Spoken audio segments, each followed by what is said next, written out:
میں نے کچھ سوالات نوٹ کیے ہیں جو میں ان تمام منکرین حدیث سے پوچھنا چاہتا ہوں، چاہے وہ محمد شیخ ہو، عبداللہ طارق صاحب ہو، یا کوئی بھی ہو، دنیا کے کسی کونے، کسی خطے اور کسی گوشے میں بیٹھتا ہو، اور اگر وہ منکرین حدیث میں سے ہے، واللہ میرے ان سوالات کے وہ جواب دے دے۔ اللہ اکبر، اللہ اکبر۔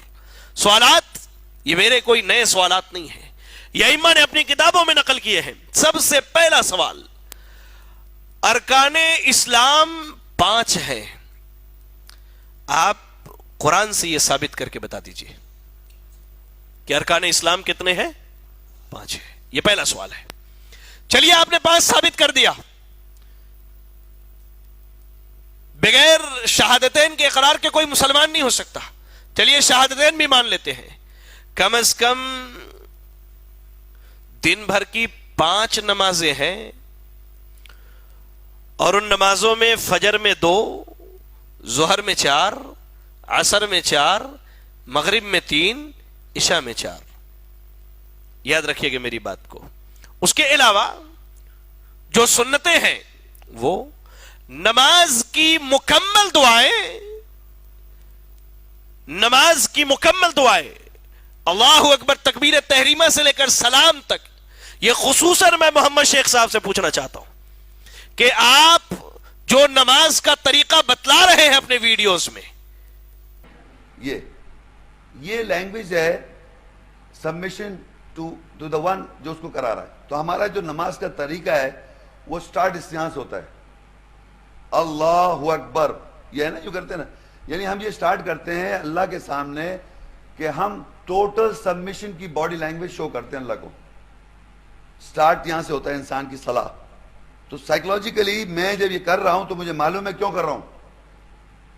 یہ سمجھایا جا رہا ہے کہ ایک نان مسلم کو، اور ایک ایجوکیشن ہے ایز ویل، کہ سائیکولوجیکلی جب انسان مرد یا عورت اس پوزیشن میں ہے تو وہ سٹارٹ کر رہا ہے کہ میں اب جو کچھ آگے پڑھوں گا، یعنی آیت قرآن کی پڑھی جاتی ہے اس میں، اس سے پہلے باڈیلی لینگویج میں میں اور نفسیاتی طور پہ میں سبمیشن سے سٹارٹ کر رہا ہوں، اور پھر میں مرد حضرات زیادہ تر ناف پہ باندھ لیتے ہیں اس طریقے سے۔ یہ پوسچر ہوتا ہے، کچھ یوں باندھے میرا یہ باندھا ہوا ہے۔ اب مجھے بتائیے کہ دنیا کے آپ کسی بھی انسان سے پوچھیں کہ یہ کیا پوسچر ہے، میں آپ کے سامنے کھڑا ہوں اور لیڈی شاید یہاں پر اس طرح ایسے کھڑی ہوتی ہے، کیا پوسچر ہے؟ سائیکولوجیکلی آپ کسی نان مسلم سے پوچھیں یہ پوسچر کیا ہے؟ رسپیکٹ، یہ رسپیکٹ ہے؟ ہاں، تو وہ ٹانگیں ملوانے کا کہیں سلسلہ ہو رہا ہے کہ ٹانگیں ملاؤ، ادھر سے کھولتے جاتے ٹانگیں، یہ تو رسپیکٹ نہیں ہے۔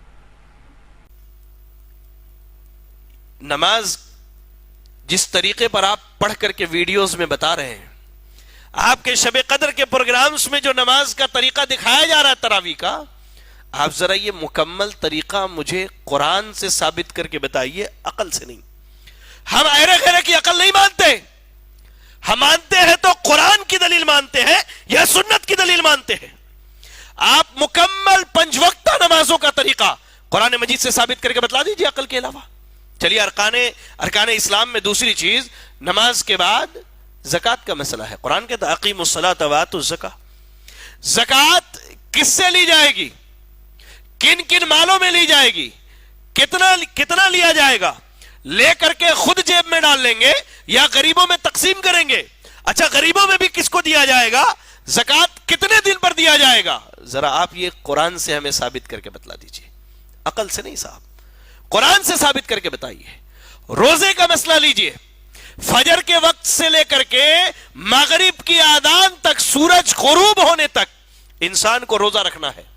روزے کی حالت میں کھانا پینا نہیں ہے، یا روزے کی جو مکمل کیفیت ہے آپ صرف قرآن سے ثابت کر کے بتا دیجئے، عقل کو چھوڑ کر کے۔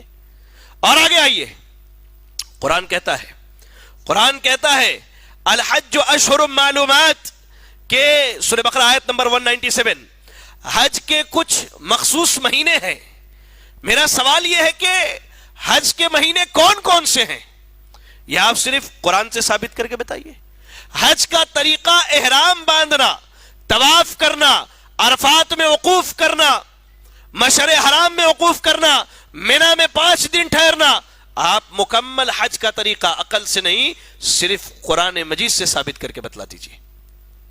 اور آگے آئیے، بات یہی ختم نہیں ہوتی ہے، سورۃ الجمعہ کی آپ تلاوت کیجئے، سورۃ الجمعہ کی تلاوت کیجئے، آیت نمبر 9 میں اللہ نے کہا اذا نودی للصلاۃ من یوم الجمعۃ فاسعوا الی ذکر اللہ، جب جمعہ کے دن نماز کے لیے بلایا جائے تو تم اللہ کے ذکر کی طرف دوڑ جاؤ۔ سوال یہ ہے کہ جمعہ کے دن کب بلایا جائے گا؟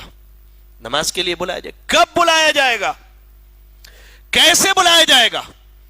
اگر آذان دے کے بلایا جائے گا آپ کہتے ہیں تو آذان ذرا قرآن سے ثابت کر کے ہمیں بتلائیے نا کہ آذان کا طریقہ قرآن میں کہاں ہے قرآن میں آذان کا طریقہ کیسے بلایا جائے گا؟ فاسعوا الی ذکر اللہ، اللہ کہہ رہا، اللہ نماز کی طرف آنے کو نہیں کہہ رہا، اللہ کہہ رہا اللہ کے ذکر کی طرف دوڑو۔ اللہ اکبر، نماز ذکر ہے یہ تو ثابت کر کے بتائیے آپ۔ اور آگے آئیے، بات یہی ختم نہیں ہوتی، قرآن مجید سورۃ التوبہ آیت نمبر 36 میں اللہ نے کہا ان عدت الشہور عند اللہ 12 شہرا فی کتاب اللہ یوم خلق السماوات والارض، کہ مہینوں کی تعداد اللہ کے ہاں 12 ہے، اللہ کی کتاب میں اسی دن سے ہے جس دن اللہ نے آسمان اور زمین کو پیدا کیا۔ سوال یہ ہے کہ یہ 12 مہینے کون کون سے ہیں؟ 12 مہینے کون کون سے ہیں؟ آپ مہینوں کے نام تو اپنے کیلنڈر میں محرم، صفر، ربیع الاول، ربیع الثانی، یہ نام کہاں سے لائے آپ نے؟ ان 12 مہینوں کا نام قرآن سے ثابت کیجئے۔ آگے اللہ نے کہا منہا اربعۃ حرم، ان میں 4 حرمت والے مہینے ہیں۔ یہ 4 حرمت والے مہینے کون سے؟ قرآن سے ثابت کیجئے۔ محمد شیخ نے تو ایک جگہ ثابت کرنے کی کوشش کی ہے، ایک ناقص کوشش کہہ لیجئے، صاحب نے حرمت والے 4 مہینے بتلائے ہیں، کہتے ہیں رمضان حرمت والا مہینہ ہے، شوال حرمت والا مہینہ ہے، ذوالقعدہ اور ذوالحجہ حرمت والا مہینہ ہے۔ اچھا آگے صحیح حدیث کا رد بھی کرتے ہوئے کہتے ہیں وہ پتہ نہیں لوگوں نے کیا کیا نام رکھ لیے ہیں۔ اللہ اکبر، صاحب رمضان حرمت والا مہینہ ہے، اس کی آپ دلیل کیا دیتے ہیں کہ رمضان میں حلال چیز ہمارے اوپر حرام ہو جاتا ہے، کھانا پینا، اس لیے حرمت۔ پہلے آپ رمضان کے روزوں میں کھانا پینا حرام ہے یہ ثابت کیجئے نا، اس کے بعد حرمت والا مہینہ ثابت کیجئے گا۔ اور رہا رمضان حرمت والا مہینہ ہے، عقلی دلیل کی ضرورت نہیں ہے، آپ نہ حدیث کو مانتے ہیں، آپ نہ سنت کو مانتے ہیں، تو ہم آپ جیسے ناقص شخص کے عقل کو کیسے قبول کر لیں؟ شریعت اس کی اجازت نہیں دیتی، شریعت میں معصوم صرف اللہ اور اس کے رسول ہے، کائنات کی کوئی شخصیت نہیں ہے ہمارے نزدیک۔ تو آپ حرمت والے 4 مہینے رمضان، شوال، ذوالقعدہ، ذوالحجہ، آپ قرآن و حدیث سے قرآن سے ثابت کر دیجئے، حدیث تو آپ مانتے نہیں، تو آپ قرآن سے یہ ثابت کر کے بتلائیں کہ حرمت والے یہ 4 مہینے ہیں اور یہی 4 مہینے حرمت والے ہیں۔ اللہ اکبر۔ اور آگے آئیے، قرآن مجید پڑھیے، سورۃ المائدہ آیت نمبر 38، اللہ نے کہا السارق والسارقۃ فاقطعوا ایدیہما، چور اور چورنی، مرد چور ہو یا عورت چورنی ہو، ان دونوں کے ہاتھ کاٹ دو۔ اللہ اکبر۔ سوال یہ ہے کہ ہاتھ کتنا کاٹیں گے؟ سوال یہ ہے ہمارا کہ آپ ہاتھ کتنا کاٹیں گے؟ ہاتھ کا اطلاق یہاں سے لے کر کے یہاں تک ہوتا ہے کہ نہیں بھائی؟ ہاتھ یہاں سے یہاں تک ہوتا ہے نا، ہاتھ کا اطلاق یہاں سے یہاں تک ہوتا ہے، آپ ہاتھ کتنا کاٹیں گے؟ اچھا سوال یہ ہے کہ چلیے ہاتھ کاٹنا ہی ہے، یہیں سے آپ کاٹ رہے ہیں اپنے قول کے مطابق یا اپنی عقل کے مطابق، کتنی چوری پر ہاتھ کاٹیں گے؟ $1 چرا لیا تو ہاتھ کاٹ لیں گے، یا $10 چرایا تو ہاتھ کاٹیں گے؟ 1 ریال، 1 روپیہ، کتنا چوری کیا اس نے؟ کتنی چوری پر آپ کو ہاتھ کاٹنا ہے یہ بتائیے مجھے۔ اچھا ایک اور سوال، ایک ہاتھ کاٹیں گے کہ دونوں کاٹیں گے؟ قرآن تو کہتا ہے کہ ان کے ہاتھ کاٹ دو، قرآن نے وضاحت نہیں کی کہ ایک ہاتھ کاٹنا ہے یا دونوں ہاتھ کاٹنا ہے۔ اب سوال یہ ہے میرا کہ آپ اس کی تفصیل مجھے قرآن سے بتائیے، اور وہ تمام لوگ جو منکرین حدیث میں سے ہیں یا جو حدیث کا انکار کرنے والے ہیں۔ ایک اس سے اور بھی خطرناک مسئلہ ہے، آدمی جب سنت کا انکار کرتا ہے نا، در حقیقت وہ قرآن کا انکار کرتا ہے، واللہ وہ قرآن کا انکار کرتا ہے۔ کیوں؟ آئیے میں آپ کو بتلاؤں۔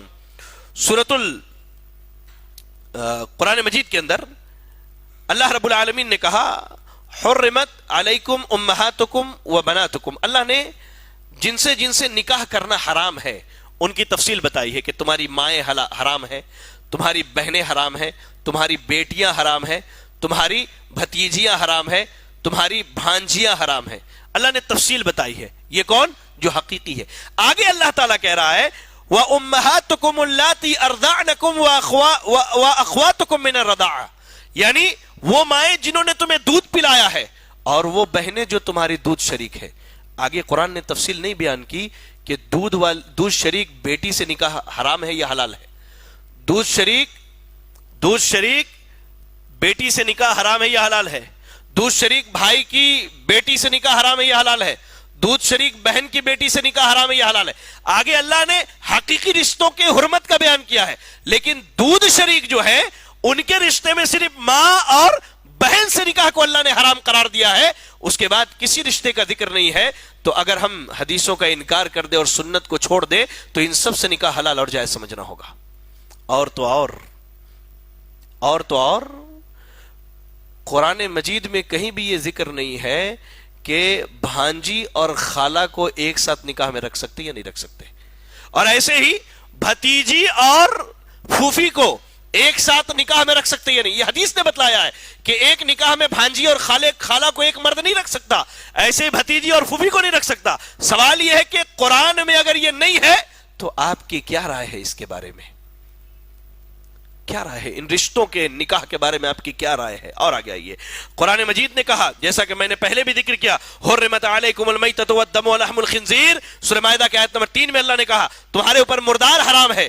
تو اس روح سے آپ مچھلی کھانا چھوڑ دیجئے کیونکہ مچھلی مردار ہے، اور مچھلی کی حلت آپ کو قرآن مجید کے اندر کہیں بھی نہیں ملے گی. ایسے ہی مجاہدین جو میدان جہاد میں لڑتے ہیں وہ مال لے کر کے آتے ہیں، مال غنیمت، اس کی تقسیم کیسے ہوگی، کس کو کتنا دیا جائے گا، کس کا حصہ کتنا بنے گا، ان سب کی تفصیل آپ قرآن مجید سے ثابت کریں. ہم تو اتنا ہی کہتے ہیں. آپ اگر کہتے ہیں کہ ہم صرف قرآن کو مانتے ہیں سنتوں کو نہیں مانتے، تو یہ جو سوالات اس ناچیز نے، ایک طالب علم نے آپ کے سامنے رکھے ہیں، اور ان تمام منکرین حدیث کے سامنے جو حدیث کا انکار کرنے والے ہیں، صرف آپ قرآن مجید سے ان کا جواب دے دیجئے، عقل سے نہ دیجئے، کیونکہ ہم عقل کو تسلیم نہیں کرتے. ہمارے یہاں معصوم صرف اللہ اور اس کے رسول ہے، اس کے علاوہ کوئی نہیں.